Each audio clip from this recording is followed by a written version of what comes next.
Assalamualaikum warahmatullahi wabarakatuh. Selamat datang teman-teman di channel saya bersama saya Puspa Novitasari dalam mata kuliah Bisnis Internasional. Sebelum kita mulai perkuliahan pada kali ini, teman-teman jangan lupa untuk klik like, subscribe, dan komen sebagai bukti kehadiran.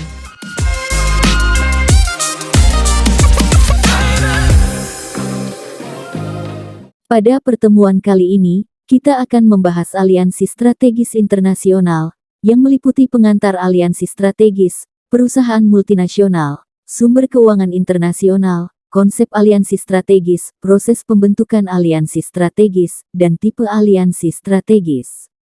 Aliansi strategis dibentuk dalam rangka meningkatkan keunggulan bersaing perusahaan yang terlibat dalam kegiatan atau aktivitas bisnis internasional.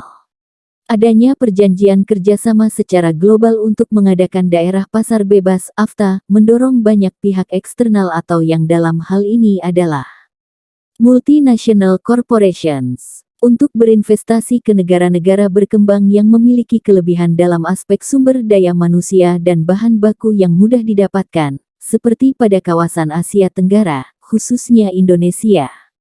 Nah, apa yang dimaksud dengan multinational company atau perusahaan multinasional? Perusahaan multinasional yaitu suatu perusahaan yang berbasis di satu negara, atau negara induk, akan tetapi perusahaan itu memiliki kegiatan produksi ataupun pemasaran cabang di negara lain, atau negara cabang.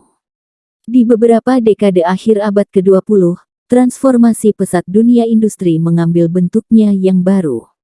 Kemajuan mencolok ilmu dan teknologi, sebagai mesin penggerak suatu masyarakat, dunia mendapatkan pengaruhnya dari berbagai sudut. Perekonomian adalah salah satu bidang yang mengalami berbagai perubahan. Mencolok di masa-masa tersebut, yang pasti, munculnya berbagai perusahaan multinasional, hingga batas tertentu, membuka peluang bagi globalisasi ekonomi. Pengalaman pertumbuhan ekonomi pada abad ke-19 di negara-negara maju banyak bersumber dari pergerakan modal internasional yang cukup deras pada waktu itu. Mobilitas faktor-faktor produksi yang terjadi antar negara mencapai titik puncaknya dengan hadirnya perusahaan-perusahaan multinasional. Mungkin perkembangan yang terpenting dalam hubungan-hubungan ekonomi internasional selama dua dasawarsa terakhir ini adalah lonjakan mengagumkan kekuatan dan pengaruh perusahaan-perusahaan raksasa multinasional.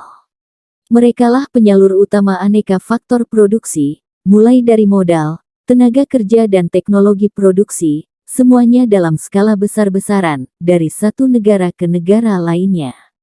Dalam operasinya ke berbagai negara-negara dunia ketiga, mereka menjalankan berbagai macam operasi bisnis yang inovatif dan kompleks sehingga tidak bisa lagi kita pahami hanya dengan perangkat teori-teori perdagangan yang sederhana, apalagi mengenai distribusi keuntungannya.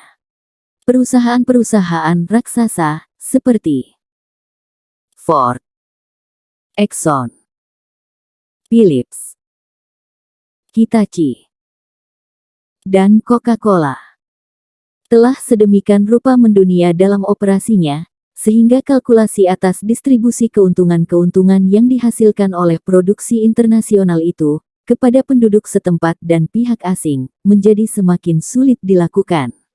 Arus sumber-sumber keuangan internasional dapat terwujud dalam dua bentuk. Yang pertama adalah penanaman modal asing yang dilakukan oleh pihak swasta atau private foreign investment, dan yang kedua adalah investasi portofolio, terutama berupa penanaman modal asing, langsung, atau PMI. Penanaman modal seperti ini juga dapat disebut Foreign Direct Investment atau FDI. FDI atau investasi langsung luar negeri adalah salah satu ciri penting dari sistem ekonomi yang kian mengglobal.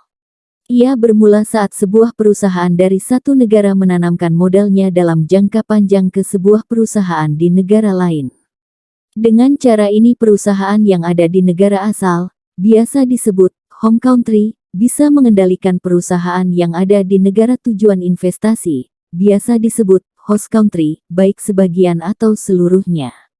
Caranya dengan si penanam modal membeli perusahaan di luar negeri yang sudah ada, atau menyediakan modal untuk membangun perusahaan baru di sana, atau membeli sahamnya sekurangnya 10%. Konsep aliansi strategis. Aliansi strategis adalah hubungan formal antara dua atau lebih kelompok untuk mencapai satu tujuan yang disepakati bersama ataupun memenuhi bisnis kritis tertentu yang dibutuhkan masing-masing organisasi secara independen. Aliansi strategis pada umumnya terjadi pada rentang waktu tertentu. Selain itu, pihak yang melakukan aliansi bukanlah pesaing langsung, namun memiliki kesamaan produk atau layanan yang ditujukan untuk target yang sama. Dengan melakukan aliansi, maka pihak-pihak yang terkait haruslah menghasilkan sesuatu yang lebih baik melalui sebuah transaksi. Rekanan dalam aliansi dapat memberikan peran dalam aliansi strategis dengan sumber daya seperti produk, saluran distribusi, kapabilitas manufaktur, pendanaan proyek, pengetahuan, keahlian ataupun kekayaan intelektual. Dengan aliansi maka terjadi kooperasi atau kolaborasi dengan tujuan muncul sinergi. Strategi aliansi ini dilakukan di antara perusahaan yang berbeda dalam berbagai bidang keahlian sebagai aliansi yang saling menguntungkan dan pengembangan peluang bisnis. Dalam bisnis internasional tidak selamanya mengalami kemudahan dalam mengembangkan perusahaan. Hal ini mengartikan bahwa berbisnis memerlukan strategi untuk meningkatkan perdagangan internasional dengan menggunakan teknologi serta pengembangan yang ada di era globalisasi saat ini. Proses pembentukan aliansi strategis adalah melalui tahapan berikut. 1.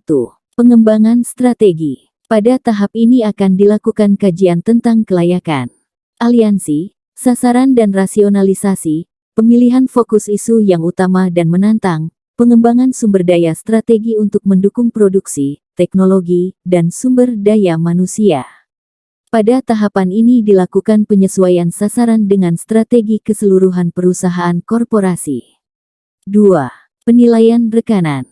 Pada tahap ini dilakukan analisis potensi rekan yang akan dilibatkan, baik kekuatan maupun kelemahan, penciptaan strategi untuk mengakomodasi semua gaya manajemen rekanan, menyiapkan kriteria pemilihan rekanan, memahami motivasi rekanan dalam membangun aliansi dan memperjelas gap kapabilitas sumber daya yang mungkin akan dikeluarkan oleh rekanan. 3. Negosiasi kontrak. Tahap ini mencakup penentuan apakah semua pihak memiliki sasaran yang realistik, pembentukan tim negosiasi, pendefinisian kontribusi masing-masing pihak dan pengakuan atas proteksi informasi penting, pasal-pasal terkait pemutusan hubungan, hukuman penalti untuk kinerja yang buruk, dan prosedur yang jelas dan dapat dipahami dalam interaksi. 4.